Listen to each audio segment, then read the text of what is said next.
Hello, hello, and welcome to this episode of the Nerds of the North podcast, episode number 36. 36 episodes under our belt. We're looking pretty good. 2022. The possibilities are endless. At this point, though, the possibilities are not endless. We're going to be talking about Book of Boba Fett and probably Peacemaker, and then whatever other bullshit we happen to stumble into. So, for now, I'm host number one, Matt. Joining me today, as always, is host number two, Nick. And so, Nick, what are your feelings regarding? I guess we'll start with Boba Fett. That's kind of what we've been talking about, or as this episode could maybe be referred to as the Mandalorian 2 Electric Boogaloo. So, what were your thoughts about the episode?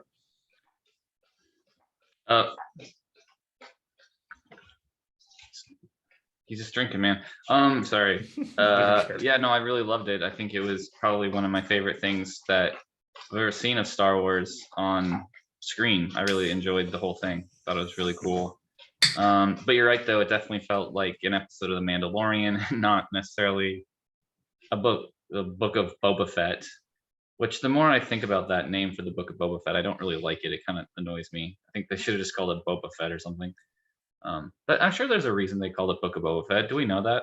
I don't know. Anyway, moving on. Yeah, Mandalorian episode 5 was it's even hard to call the Book of Boba Fett because it did not feel like. Yeah, well, not a single instance of Boba was in this episode. We got his cohort, and that was about it. Yeah, and the episode does not like screw around. You're in a meat packing plant or whatever, a butcher shop, and Din walks in. They don't, because last week the way they ended it, you're not quite sure how much Din is going to play a role in it, and Din is the Mandalorian, to be clear. Mm-hmm. And he walks in at the beginning, and then he sticks around the entire episode, and basically it's an episode of the Mandalorian, which it's not something I knew I wanted until I saw it, and then I really liked it, and I realized how much I actually missed the Mandalorian as a show. Yeah. And this episode was directed by Bryce Dallas Howard, who is Ron Howard's daughter, and who's a famous movie actress herself. And she also, or in Ron Howard, I mean, he did direct Solo, so there's sort of a heritage there. Sure. But I think she did a good job, and I guess she's going to come back for Mandalorian season 3 to direct an episode, cool. If that hasn't already happened. Because it already seems like they're pretty far in production on Mandalorian season 3, which is exciting. Mm-hmm. And I mean, I'd be fine at this point of her directing a whole Star Wars movie. Maybe they'll get her to direct a movie. I don't know. Well, I don't know. Yeah, but the fight at the beginning was brutal and amazing. I think almost was a response. It wasn't a response because clearly it was filmed way before now to a lot of the people complaining that Boba was kind of being sort of a Nancy Mandalorian and not really killing people. He wasn't brutal enough. But like Din walks in and just slays the whole room, cuts people in half, cuts off a dude's head. Yeah, I mean, we were discussing this a little bit before the episode started, but like part of the issue here is just the age of the actor playing Boba, right? And like Pedro Pascal is not necessarily a spring chicken either, but you have to keep in mind too, I'm not even convinced, I don't know if this has been confirmed, that Pedro Pascal was in a single frame of this episode. I tend to think he did the lines. I think that was a stunt actor underneath that. Could very well be the case, and that could be the case with Boba too. It's not like there's anything stopping from having a stunt double be that person, but there is a certain physique, I think, that people are we're seeing it on Boba. He's a bigger guy.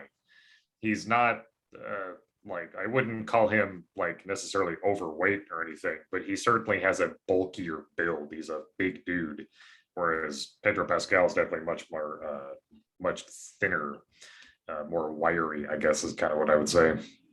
So, but I don't know. Yeah,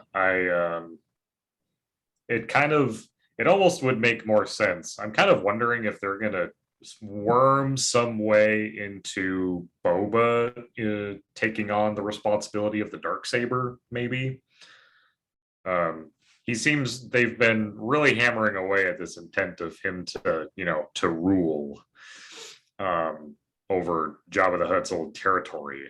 And it would be very interesting for him to have an actual claim to Mandalore in terms of leading the Mandalorians. He is a very honor-bound guy, clearly in his post-Sarlacc pit experiences and post-Tusken experiences. So I kind of feel like that's maybe somewhere where they're leading Boba Fett, is for Mando and him to collide in some way. Yeah, that's a cool thought. I hadn't really thought about that before. I've seen some stuff online where, because the little insignia that's on Mando, well, specifically like the one that you see on everyone's car is actually a mythosaur, which I wasn't really aware of, which was actually brought up in the episode where a Mandalorian is supposed to come back on the back of a mythosaur and save the planet. So maybe that's supported by by Boba having that on his armor. Yeah. I mean, that certainly would be very interesting. Like, I think, because I don't know, like, my wife was struggling to have interest in this show. I was just kind of in it to win it in terms of like, oh, Boba Fett's in the show? Cool, I want to watch it, because I've never really seen much of Boba Fett outside of the, I haven't watched very much of extracurricular Star Wars in terms of like outside of the movies. So it was a really cool notion that I'd get to watch more Boba Fett on screen. But for my wife, she was just under this impression of what this show is, like, what the hell is it about? And it wasn't until maybe the mention of, a coming war or a battle that like engaged her that there was some sort of, buildup being done here. But I kind of wonder if Mando's involvement in the show now is going to really, like, it's going to take a winding path to get there, or completely derail that with the notion of what's going on with the Darksaber, how Mando can reclaim his Mandalorianhood, because he lost that this episode. And it seems like the Mandalorian, in being, the show that it was, captured people's hearts, and Mando's presence in the show is already, for me, kind of derailed my thoughts of like, well, who gives a shit about Tatooine? Like, let's go to Mandalore, to figure out what's going on with the Darksaber. But I don't know. I'm really curious now to see what's going to happen. Yeah, I am. It is interesting. The show's only 7 episodes, and that was the 5th episode. And I was kind of expecting this one to be more about Boba and Fennec gathering a team of other bounty hunters to take on the Pikes. Yeah. But it definitely felt like a total like side story to what was going on. An amazing side story, a side story that was better than the actual story. But to justify those first 4 episodes being, I thought they were good. I don't think they were great or anything. I liked them quite a bit, but you kind of need like a huge payoff at the end to justify those first 4 episodes. And even though episode 5 was by far one of my favorite episodes probably they've ever produced on either show, it does kind of make me worry that the finale of this show, whatever it is, won't quite live up to, or won't justify those first 4. So, and then even at I don't want to jump the gun here, but at the end of this 5th episode, it kind of almost, well, it implies that we're going to see Mando and Grogu unite in perhaps episode 6. And as much as I'd love to see that, and I'm excited to see that, I almost don't want to see it right now, because I kind of want Boba Fett's story to play itself out in a way that I wanted to see it play out, like get hyper violent, like a mob war between clans is something I personally want to see. And there's been no talk of season 2 of Book of Boba Fett, which I would be happy if they did that. I think they could do that, and I think it could be even better because they could just hit the ground running a little bit. Right. Not have as much build up. But I wish the show was maybe like, and this is something I thought about with like Hawkeye too. Is I wish the show was maybe 10 or 12 episodes. I think it kind of needed it to have a little bit of a breathing room, but Yeah. No, I mean, I've been a little annoyed at how short the seasons have been with these stories, because I I do wish that a lot of shows would not shorten the seasons necessarily, but cut the fat a little bit. You end up with a lot of filler bullshit that gets put into a lot of shows that doesn't really ever lead anywhere. It's just there to pad time, I guess. And the MCU shows have, I think, done a pretty good job of not having any episodes that really feel that extraneous in that way.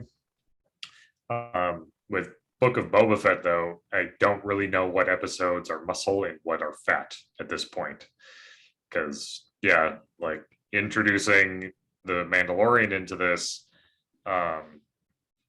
my theory that I had originally thought of was that the rest of the season was going to be about Boba wanting to recruit Mando, but Mando having a demand that I'll come fight for you, but only if you help me get to Mandalore to figure out what's going on with the Darksaber. But that's really contradictory to what's going on at Tatooine.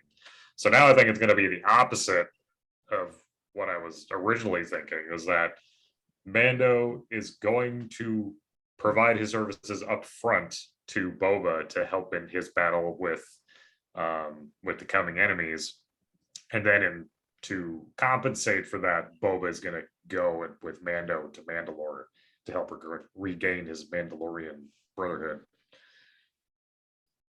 yeah, I could see that as well, for sure. I mean, I think that's one thing this episode did. I think that we didn't really have before in the show. Then is that it's a lot funner to theorize, because now you have this whole other mythology aspect of it that wasn't really there before, which makes it more exciting. Like I'm definitely more excited for episode 6 than I was for episode 5, for what it's worth.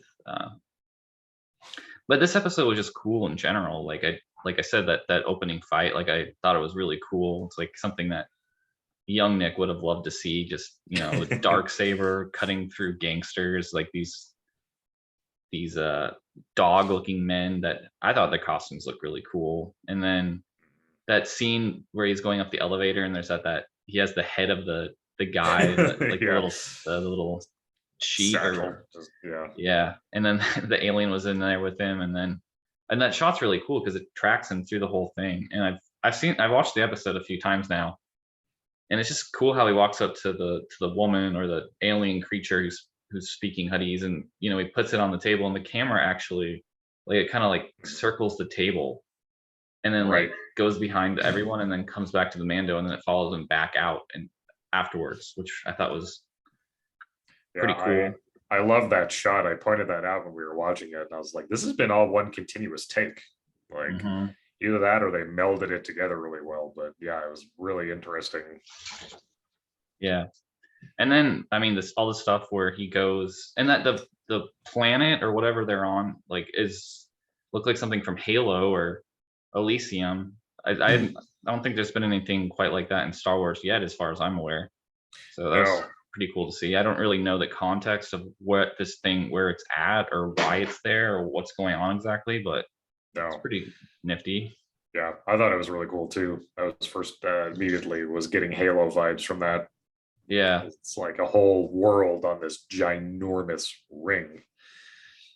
It's like I've been playing a lot of Halo Infinite lately, so that's been like actively on my mind. So that was really cool.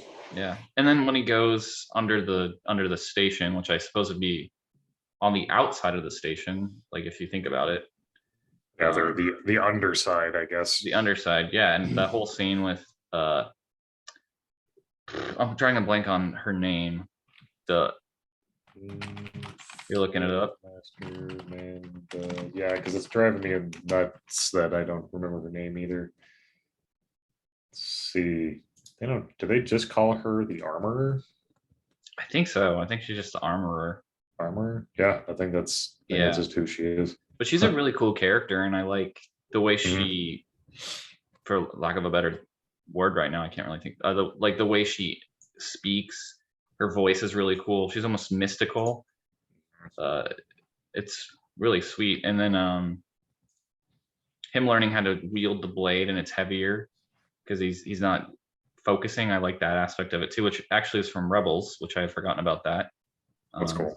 And then the Vizsla guy, his ancestor Tar Vizsla, he's the guy that, who was a Jedi and a Mandalorian back during the Old Republic, who made the Darksaber, and it was passed down along the Mandalorians, which was covered in a lot of the Old Republic stuff, and then was brought up again back in the Clone Wars and the Rebels TV shows. So it's kind of cool that that's kind of coming full circle. They also mentioned something with what's her name, Katie Sackhoff's character, which I'm drawing a blank on right now, Bo-Katan, because there was a whole controversy that she actually received the blade in I think it was Rebels. Yeah, it was in Rebels, and she actually didn't win it by combat. She was given to it by Sabine, who was one of the main characters on that show, and so they kind of brought it up that was the reason why Mandalore was destroyed, because she didn't win it in the correct way, which I'm glad they addressed that. Right. Well, and that was part of the drama at the end of the Mandalorian too, right? Or second season was, Mando outright beat Moff Gideon and won the blade that way. But the whole purpose of them going there was not for him to receive the blade, but so they find themselves in this awkward situation of, well, shit, now what? And clearly now we see. I wonder how he got off that ship without Bo-Katan trying to get it back from him. Yeah, it makes you wonder. I mean, maybe that'll get covered in Mandalorian season 3. I gotta think so. They'll probably pick up from there, at least as like a kind of a prelude. But yeah, no, I'm very interested to see what goes on. I think I would really like to see what the heck is going to happen now, because it seems I feel like they could definitely put a neat bow on the whole Tatooine storyline with the number of episodes they have left. But I feel like there's going to be a lot of off-camera, headhunting going, so to speak, for all the muscle that they want to bring on to help protect their rights to this territory. And I mean, you got Mando, and then you got the big black Wookiee. Kyrgyzstan. Yeah, Kyrgyzstan, Kyrgyzstan, like the YouTube channel. No, but then they're gonna have a relatively small force in comparison to the Pikes, so I'm interested to see where that goes. Maybe my running theory has been that the Tuskens are going to come to Boba's aid when he needs it, and I'm sure this kind of seemed like that. I'm sure the Rancor will be a part of that battle too. Yeah. No, I mean, there was rumor, or people were saying that he was going to be writing, Boba's going to be writing a Rancor at some point during the series, and that seems to be coming kind of true. So, question: have you been to Disneyland or Disney? Yeah, I know you've been to Disney World. Yeah, I've been to Disneyland. It's been a long time, but yes, I have. Have you been on Star Tours? Star Tours. It's in Tomorrowland. Yeah, isn't it is that the one where you sit in the box, like theater seating, like 3 back? Yeah, I've been on that. That was my favorite Easter egg from the episode, because the droid that he gives all of his weapons to, that's the droid from Star Tours. Oh, really? That's really funny. Actually, that's not the only extraneous Star Wars reference in that via a droid. The little bipedal buddy droid that I was gonna bring that up. BD, who is from Jedi Fallen Order, right? Yeah, Jedi Fallen Order, BD-8.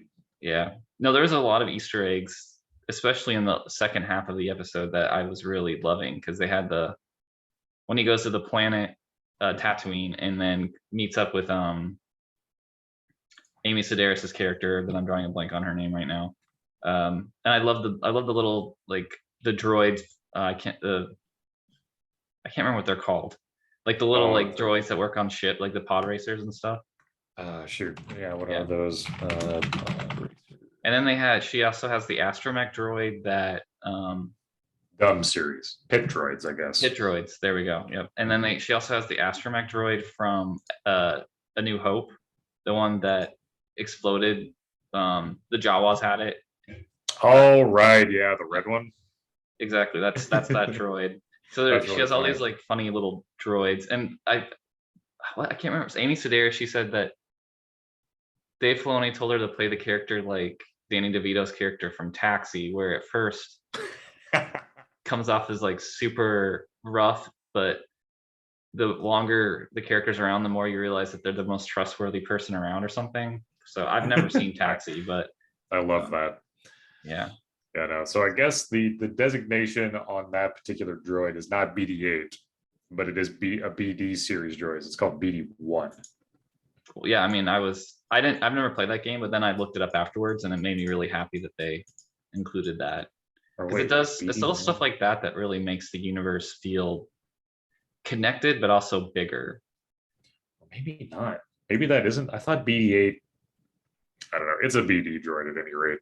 I don't want to misspeak here, so I'm going to retract. Yeah, I mean, everything I've heard, people are thinking that it's probably not the same one, but Yeah, it's just another model of it, or another. Yeah. But yeah, I mean, I hadn't seen a single instance of that droid previously before I played Jedi Fallen Order, and now this is the second time I've seen. I think that type of this droid. is the second time that it's been in Star Wars. Yeah, so it is definitely a very direct link to Fallen Order, which that would be a really amazing crossover to happen for a lot of reasons. But I think chief among them is that like the face of the Jedi you play, Cal, in the game is that's just the actor's face. And so who knows, maybe it'll be in next episode when Mando goes to find Grogu. Maybe he's helping Luke out. Yeah, I mean, like, how cool would it be for Cameron Monaghan or Monaghan, yeah, for him to like show up and act, like be in live action Star Wars would be so freaking cool. I mean, that'd be incredible. But I guess the time frame for it, actually, no, the time frame for it doesn't make any sense at all. I thought it did, because the actor was in his 30s or 40s, so I think it would make sense. Well, I mean, he would be alive so far as we're aware, but the events of Jedi Fallen Order take place during a time when Darth Vader is still around, and so it would definitely be like a future version of him that we would be seeing, which would be really cool. But they're also, I believe there was confirmation on a Jedi Fallen Order 2 recently. There was, yeah, it's coming out Q4 2022 this year. Oh, it's coming out this year? Hell yeah, that's exciting. That game was so freaking good. It had its bugs and stuff, but it was definitely a very good game. I also love the Boonta Eve Classic pod race course that I know, like I like squeed audibly when I saw the ramp. Like, yeah, and they still haven't fixed it after how many years? How many years, right? But I noticed too, there was buildings built into the canyon now. I didn't know if those were Tusken buildings or what those were exactly. They might have been, or yeah, maybe that it's abandoned. Maybe they're now it's turned into a neighborhood. Yeah. I know. I did actually really enjoy the appearance of a Naboo fighter too. Yeah. That was, I mean, I thought I never thought it was ever going to replace like how cool an X-Wing is. Like, I don't think in a million years that would happen, but the Naboo fighters are really cool in their own right. I love that they like took off all the yellow paint and made it all silvery like his armor. They even have like a little spot there for Grogu up above his head too, if you notice. I know, yeah. I was thinking maybe that's where they're leading with that, which would be super cool. Oh man, yeah. That was a really good episode. Clearly, we have a lot to say about this particular. Yeah, I'm just going through the episode slowly. I don't know if you noticed. It ended with Fennec Shand showing up and Mando joining the conflict for free. It turns out. So see, and that's kind of where I think the payment outside of money is going to come into play. I think Mando's like, all right, I'll go help Boba with his bullshit, and then I'm going to ask him to help with my stuff. and he won't really have a right to say no at that juncture. So, What are your theories for the final 2 episodes of the season here, or the series? Whatever, we don't really know at this point. I know for, I mean, like if I were to be making a bingo card of shit that I think is going to show up, A like I drinking think game. the free space is going to be Boba on top of that fucking Rancor. That's 100% going to happen. Yeah. And then the Tusken showing up to assist Boba in his battle. I think that's 100% going to happen. Outside of that, I definitely think we're going to see a Wookiee rip some arms off of unsuspecting pikes. And I think I'm trying to decide who I think is going to show up. Because there's going to be a cameo. I highly doubt we're not going to get a cameo of some kind. And my money at this point is either it's going to be Han. Oh man, who else would even show up at this point? Yeah. Well, I mean, it depends. I feel like what goes on next episode, because if Din really does go find Grogu next episode, I think I would be surprised if there wasn't some sort of Luke cameo. Yeah. One YouTuber I was watching thought that it was maybe going to be Luke that was going to train Din on how to properly wield the dark saber. Ooh, that would be really cool. I like that. Yeah, but the thing is, I feel like that needs time to breathe, and I almost don't want it in this show. If you know what I mean. Like I want it to be have its own thing, and I want Book of Boba Fett to be able to breathe too, and not have this whole extra side plot that doesn't really deal with what's going on Tatooine.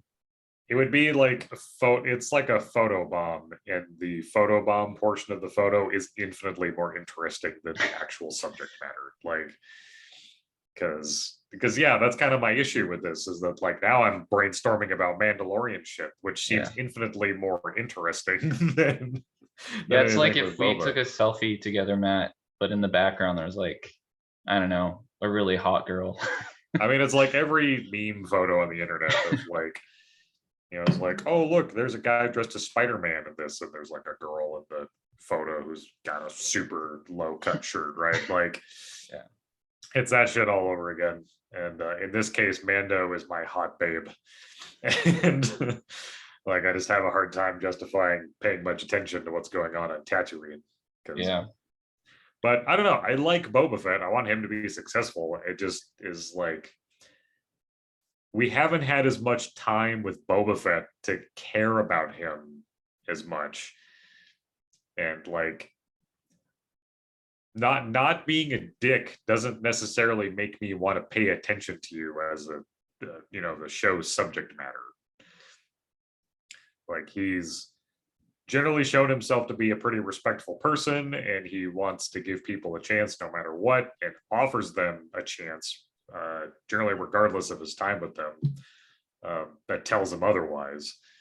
And which is cool, I guess, but I just think that like we got a lot of Mandalorian where we got to like really not only see him evolve as a character, but like see him as a caretaker. Like it was a classic Pixar formula, man. You take your character who's really good at whatever they do, and then you put them into a position where they're dealing with the complete opposite of them.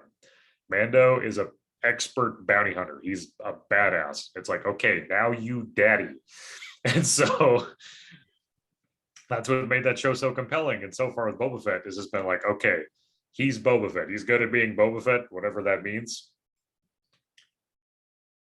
And he's just being Boba Fett more.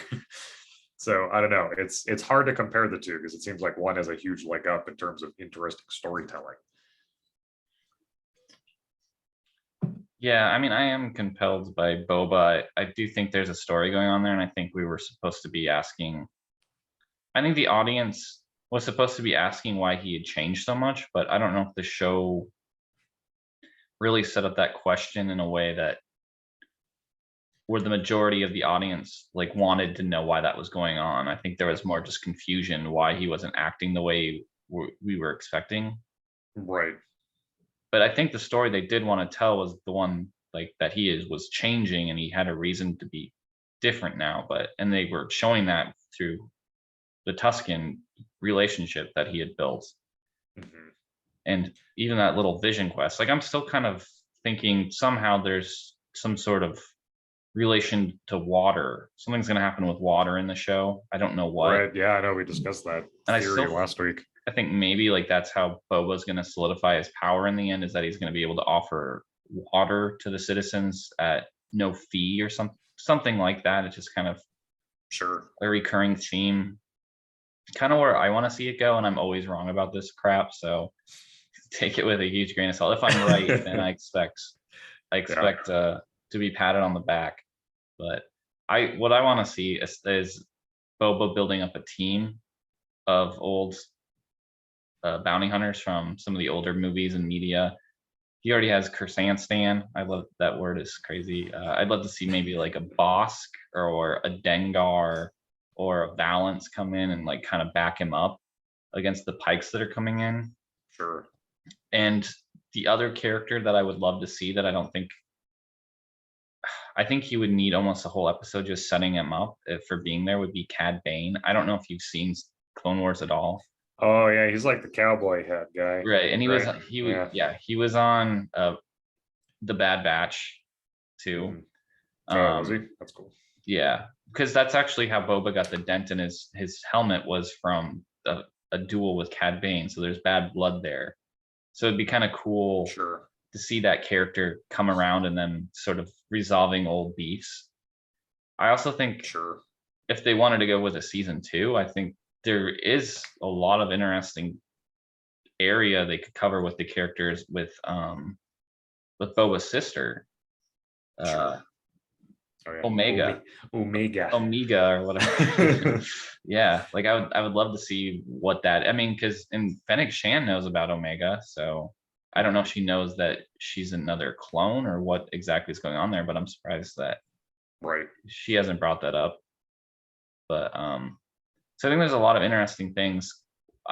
If there is a season 2, I'd kind of like to see the show end with like a big battle between Boba and his team and the Pikes, just like annihilating these mofos and taking over the planet. And at the end, you see Kira, Amelia Clark from Solo, trained by Maul. You know, Maul's dead now, but if in the comics, she's actually can wield sort of a lightsaber situation. She's really good with weapons because she's trained by Maul. Maybe hiring or having Cad Bane hired by her, and then she's like, well, we're gonna have to move in on this territory now, and Cad Bane's there. That'd be a really sweet way to end this show. So yeah, that was gonna be my number 2 pick for cameo or for an appearance, was going to be, I think Han is kind of up on the list, but yeah, Kira seems like a really good choice too, because I don't know exactly like what she's been up to, and it would be really interesting to see her show up in the television shows. I'd recommend, there's a Marvel series called, I think it's the War of the Bounty Hunters, and I read it recently, and it has Boba in it, and the story is about him trying to transfer Han and Carbonite to Jabba, but then it gets stolen on the way there. And the group that steals it is the Crimson Sun, led by Kira. And there's this whole like, thing where everyone's at war trying to get all these bounty hunters and the Empire's trying to get this thing back. And then Boba's in it, and he has a bounty on his head because he lost it. And anyway, it's pretty good. I mean, I liked it.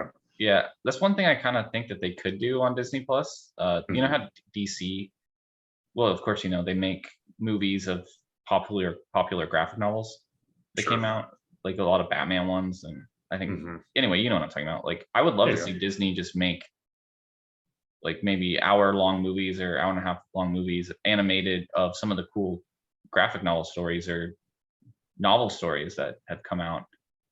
I think that'd be really cool. Yeah, because most people don't have time to read that stuff, or there's a barrier to entry for that.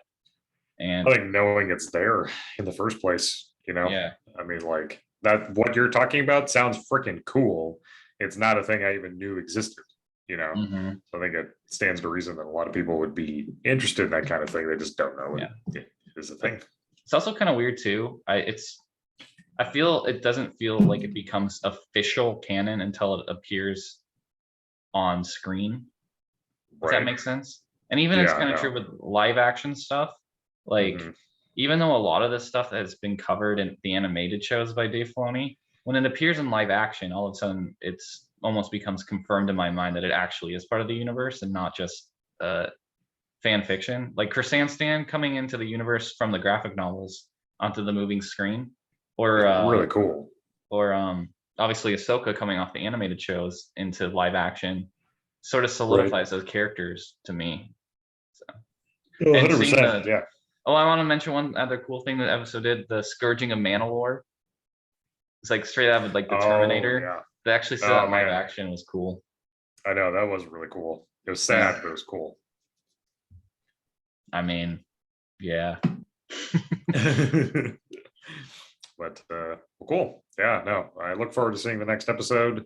Um, I don't know. Yeah, I'm really curious to see where this show goes because again, yeah, like they only have a couple episodes left, and I feel like I'm still questioning what's going on with this show. Like what are they what is the goal of this? If they go the Mando route, then okay, fine. But if they stick on the Boba Fett route, it's just like, yeah, season 2 would almost need to be a thing.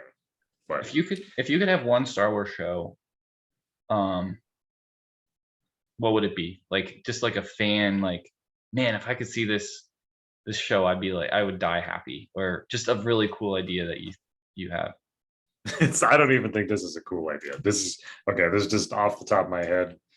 Um I want an entire show based off of Kit Fisto.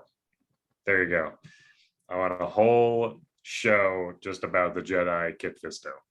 I always thought he was super freaking cool. He's like one of my favorites as a kid. I didn't even know what his name was until I was an adult. I He's was the guy just with the like, tentacles, right? yeah, Green Yeah. Tentacle Man is cool. He's a badass. And There's like a scene of him, I think, in Attack of the Clones where he smiles. yes, that's like one of the first fucking results on Google. But yeah, so that would be like my weird niche ask. What about you though? We'll do this and then we can move into Peacemaker. But Yeah, no, I don't know. This is the idea off the top of my head because I weirdly really enjoy those Ewok films from the 80s. yeah, Especially there's a character in there named Teak. He's like this like insane, weird looking little like creature that can run really fast, and his face is just kind of haunting. I kind of want to I will pull it up. His name's Teak. Teak with two E's. Yes. Oh yeah, Jesus Christ. Yeah, but I What love is it? his character. I think he's so awesome and funny, and I want it to be canon that he's actually an alien within the universe. A 'Cause member of the teak species. So wait, this teak are a species and they call him teak? That's like calling a dog dog. I don't know if he's I don't know if he's native to the species is native to Endor or not, or the moon of Endor or whatever. But he has like the weirdest smile, and it makes me happy seeing him. Yeah, I don't know. I'm always kind of been sort of intrigued by little like forest creatures for some reason. What a weird. I mean, I enjoy that this is just like another alien, but I'm like, what in the hell? How? Yeah, well, I don't know if have you ever seen you've probably never seen those movies, but they were No. made for Yeah, made TV for movies that came out in the 80s. Um, and I mean, I think they were kind of popular back in the day, but they were a little bit different than what you would expect from Star Wars. They definitely had more of a magic sort of feel about like a fantasy element. And yeah, I think well, I mean, correct me if I'm wrong, or like what I feel like I've heard. This is like that type of stuff is kind of what eventually led to the like Star Wars Christmas special that George Lucas just like refuses to acknowledge anymore. But like they just kind of let people borrow the licensing for Star Wars for a fee.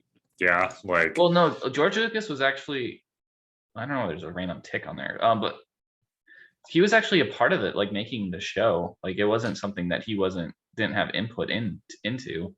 weird, bizarre. Yeah, I mean, I love this creature. Look at that face. Can you see that? Like Yeah, that's those just amazing. asymmetrical eyes are really I love it, killing me. man. I've always been like kind of into like fairies and Bigfoot and stuff like that. So this like forest element, like I love Warwick. So awesome. Like I love the Ewoks. I've always loved the Ewoks as a kid. Shoot. I mean, but I'm not opposed to like Jar Jar Binks either. Anyways, what I'm getting at in this whole thing. Oh yeah, this was the start of a thought. This was the start of a thought. I gotta end the thought now. If I can somehow get back to my actual meeting controls and stop sharing my screen here. Where the heck are you? Stop share. Normally, Oh, yeah. okay. Yeah, so this is gonna seem weirdly off topic, but it's not. There's have you ever heard of the Dark Crystal? Yes. Yeah, so Netflix made this really cool show. Like as a sequel to the Dark Crystal. I'm drawing a blank on what the subtitle is, but it's really cool, and like the puppetry and animatronics in it are really cool. Sure. So I would really love to see, and I'll say this too before I say this. I love the aspect of the Star Wars universe that's like bounty hunting and sort of Western influence and stuff like that. It's really cool. Like I love it so much. But there's also another aspect of Star Wars that's like purely, it's almost like a fantasy element to it, like like a Lord of the Rings element, or even an Endor to me is sort of like a fantasy. Yeah. Like it's like a whole part of the universe that they could explore more. So I want to see them give like the Jim Henson guys that made that Pan's Labyrinth TV show for Netflix. Sure. Let them make like a series set on Endor, and I would die happy. Like, I would love to see that. Happy.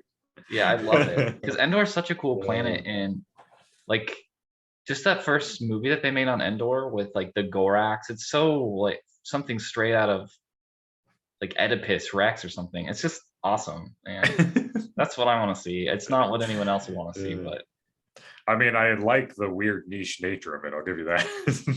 I mean, I don't want it to be the only show that they have, but oh yeah, no, of course. I mean, they would just make sequels of that show over and over and over again.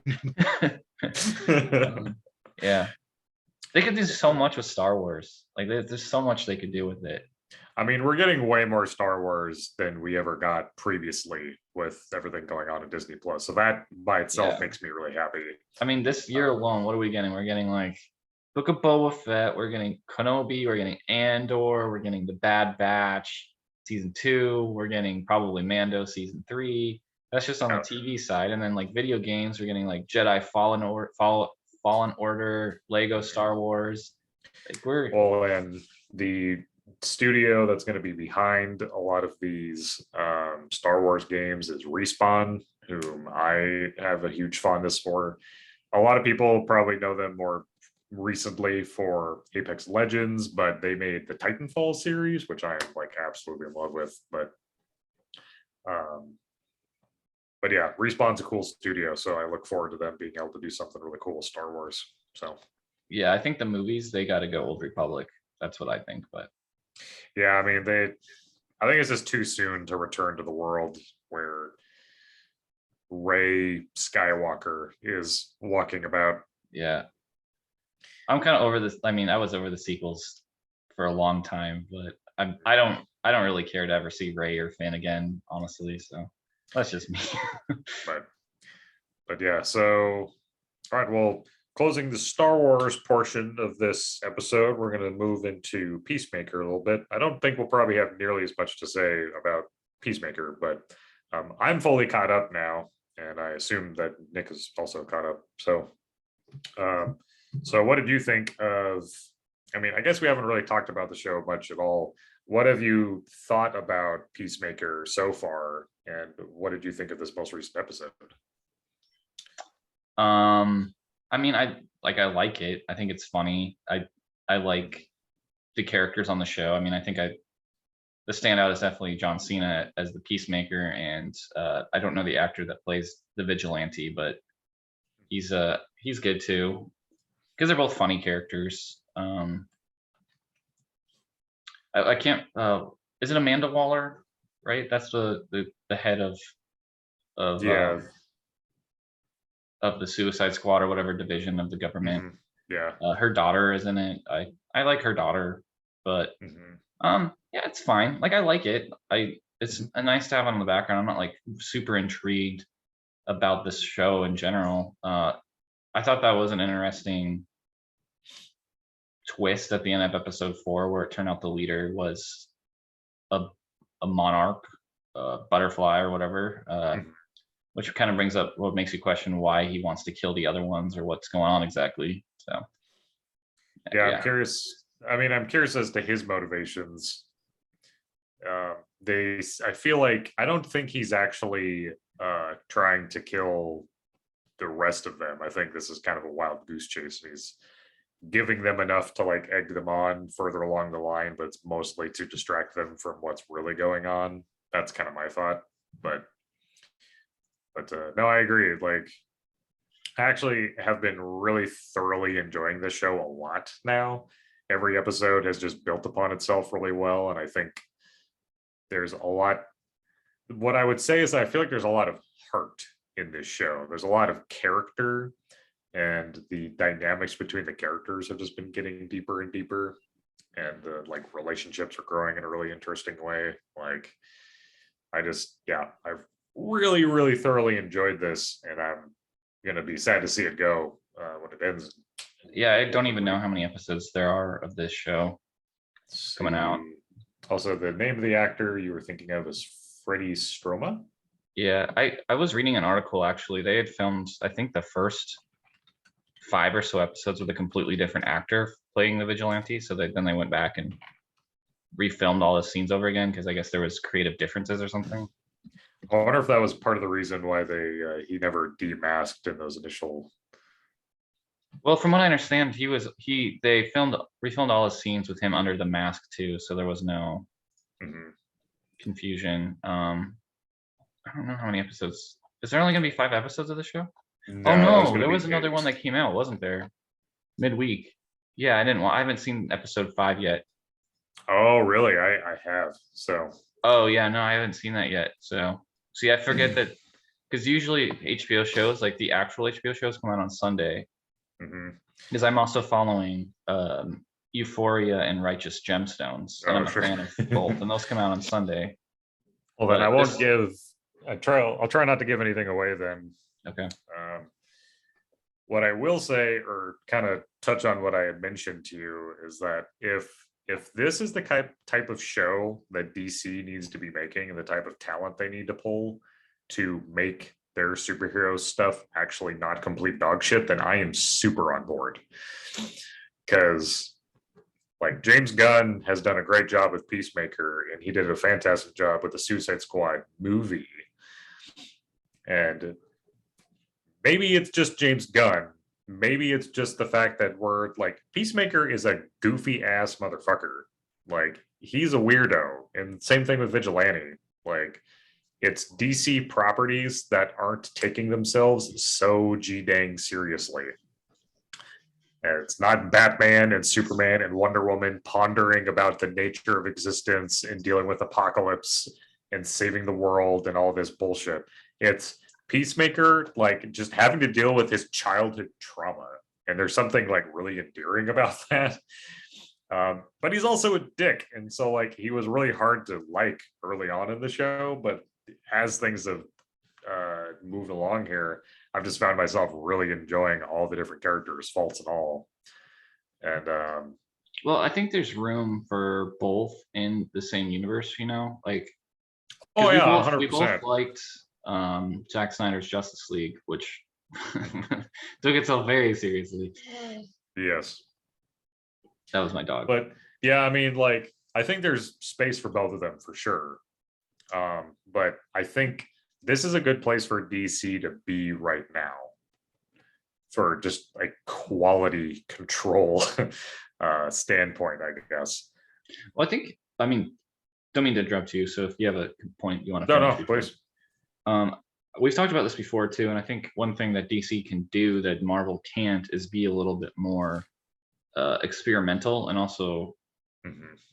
they can go places that Marvel can't because Disney is such a family-oriented company that they Yes. can never do a show like Peacemaker with violence and nudity and straight up character that's just a racist guy like Right. the White Dragon or whatever his name is. Like Yeah, Marvel Peacemaker's would dad. never do anything like that.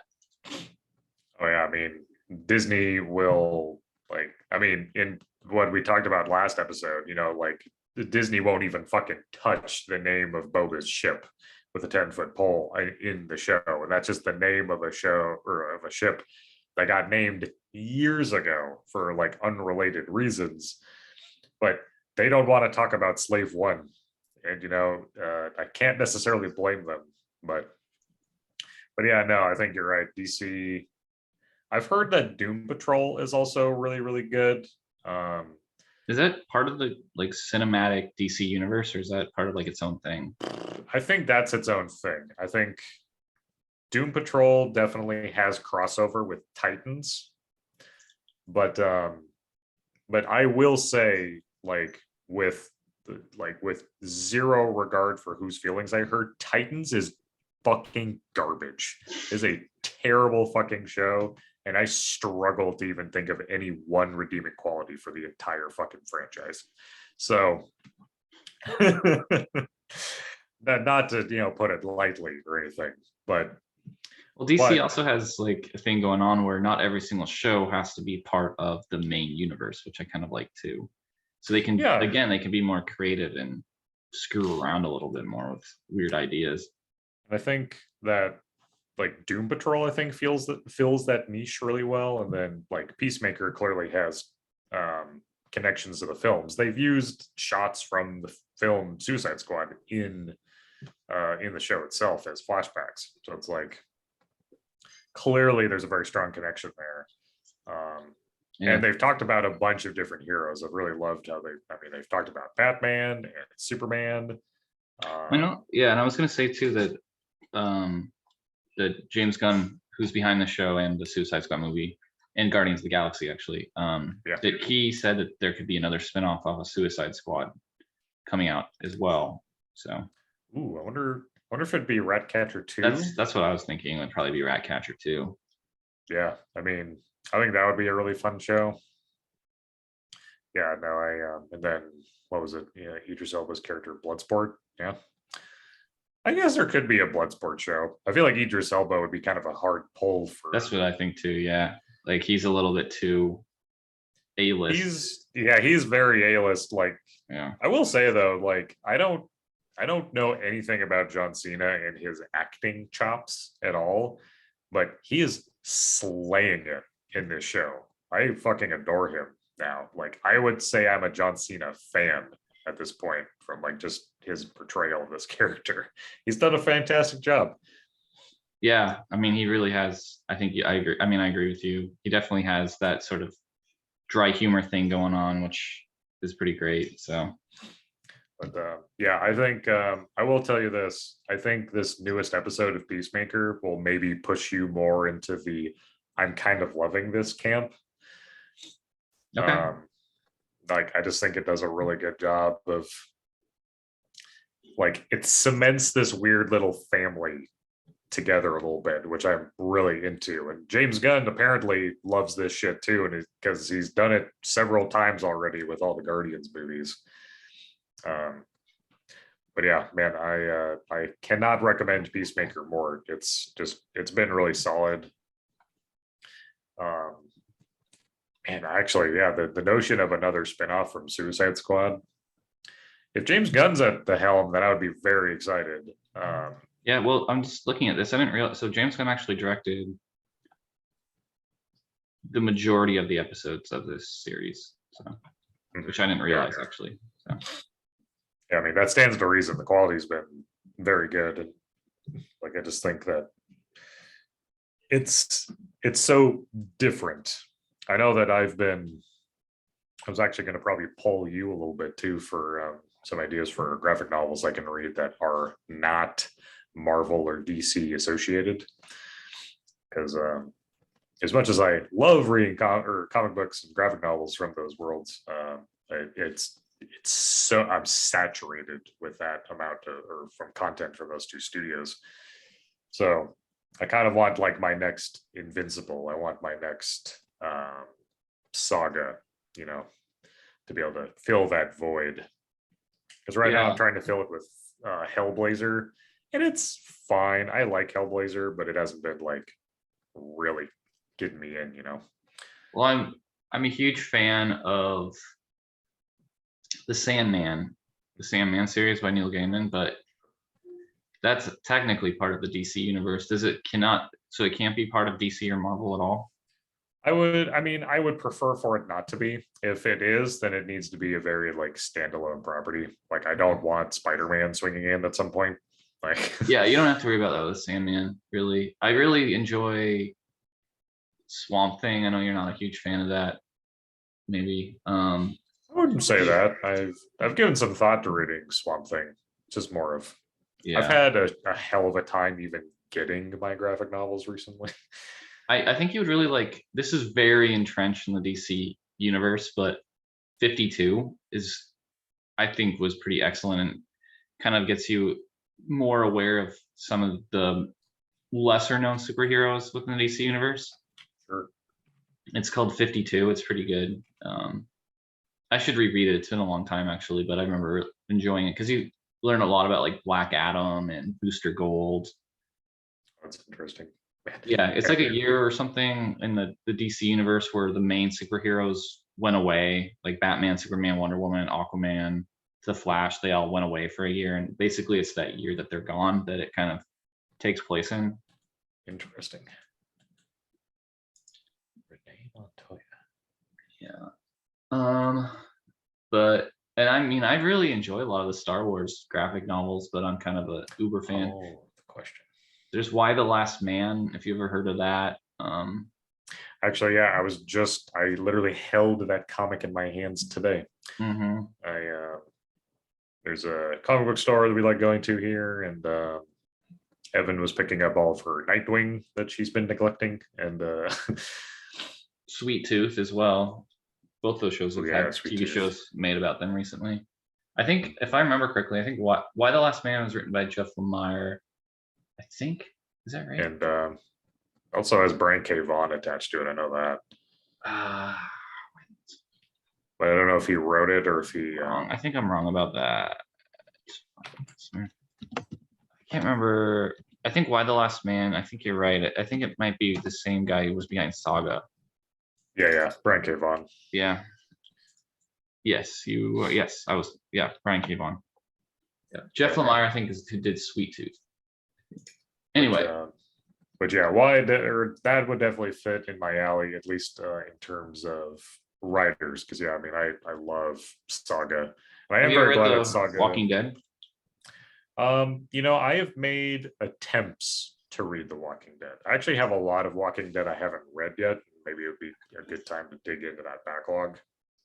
I think the graphic novel of it is, because I've read the graphic novels up until I think I can't remember. Just like the whole arc when they're in the prison is amazing. Sure. And the show did not do that justice at all. Yeah, I think I fell off the show pretty hard, just from a lack of interest, quite frankly. But I also feel like I've been zombied out a little bit. I don't blame you. Yeah, me too. I do love zombies, and I have my niche, not even niche. I have my films that I like. Like we've talked about before, like not The Walking Dead. Day of the Dead. No, it's not the mall one. Dawn of the Dead. Dawn of the Dead. Thank you. And then actually Train to Busan, another really excellent zombie movie. That was like a nice. Highly recommend. Yeah, I know. I know it's good. I just haven't put it on yet. Yeah, and it has a sequel I've actually been meaning to watch. But the name of it basically has nothing to do with Train to Busan. It's a totally separate name? Why am I forgetting? Ugh, sequel. We've kind of got off the rails here, as expected. That's cool. I mean, we can end it too. I did watch a movie this week. It's called Nobody with Bob Odenkirk, written by the same guy that did the John Wick movies. Okay. It was pretty good. It was a lot of action. Not really my kind of movie, but I had it on the background and it was good enough. So. Yeah. Especially if you're a Bob Odenkirk fan. It's funny. Actually, I guess I did watch a movie this week that I'd never seen before. And it's one I've been meaning to see. It wasn't good. It was R.I.P.D. Oh, I think I've heard of that before. It's like an action film. Yeah, it's Ryan Reynolds and shit, why am I forgetting? Jeff Bridges. Where they're undead police officers. And yeah, no, like I'm not looking for fart jokes in my action movie, regardless of the actors involved. And so, but yeah, like if you're looking for something to kill some time, yeah, R.I.P.D. will definitely fill that void for you. Yeah. Rip R.I.P.D. your time. Hey. Yeah, and oh yeah, Kevin Bacon too is in that. Wow, it's a pretty crazy cast. Kevin Bacon. Jeff Bridges, like it's a very well. It goes to show that it's a universal picture. So like they have a lot of pull on who they put in their movies. But, did you see the Moon Knight trailer? Yes, and I am so excited to see Moon Knight. I think it looks really cool. I don't know a ton about Moon Knight as a character, but I know enough to know that I should be excited for this, especially with the cast they've got going for it. Yeah, Oscar Isaac, Ethan Hawke. Wow. Mm-hmm. Yeah, like it's gonna be really cool to see. I just really adore this like bearded, salt and pepper Oscar Isaac that I've been seeing a lot recently. Just he's adorable. Just so God, just fucking piece of steak. Take a bite out of that. No, he seeing him in. I don't think it was his greatest performance by any stretch, but I did really like him at Dune, and so I'm excited to see him in something where he's not an asshole pilot. So that'll be fun. Yeah, I guess that trailer is the highest viewed trailer for any Marvel TV property so far. So I feel like that is almost always the case for every new trailer that Marvel and Disney put out for any of their shit. Every trailer has more views than the previous one. And I feel like it's just they keep proving a point that they're making good stuff, or at least good enough stuff. Maybe it's not the most unique thing in the world, but they definitely are killing it in terms of quality. Yeah. Apparently this one's going to be kind of violent, which it's interesting in a universe where the multiverse is a thing. That a show about a guy who has multiple personalities it's going to break the universe. I would be, oh man. Yeah, I mean, I would love to get some more violence in the MCU. I don't want any more CG characters getting chopped to bits by means of Thor being mad. I want like actual viscera. Like, give me some Peacemaker level shit, man. Like, yeah, I don't think that's gonna happen. But... No, I don't think it will either. But a man can dream. I mean, maybe if they let them do something different with the new Deadpool movie that's gonna come out someday. But I am really curious about what they're gonna do with Deadpool now.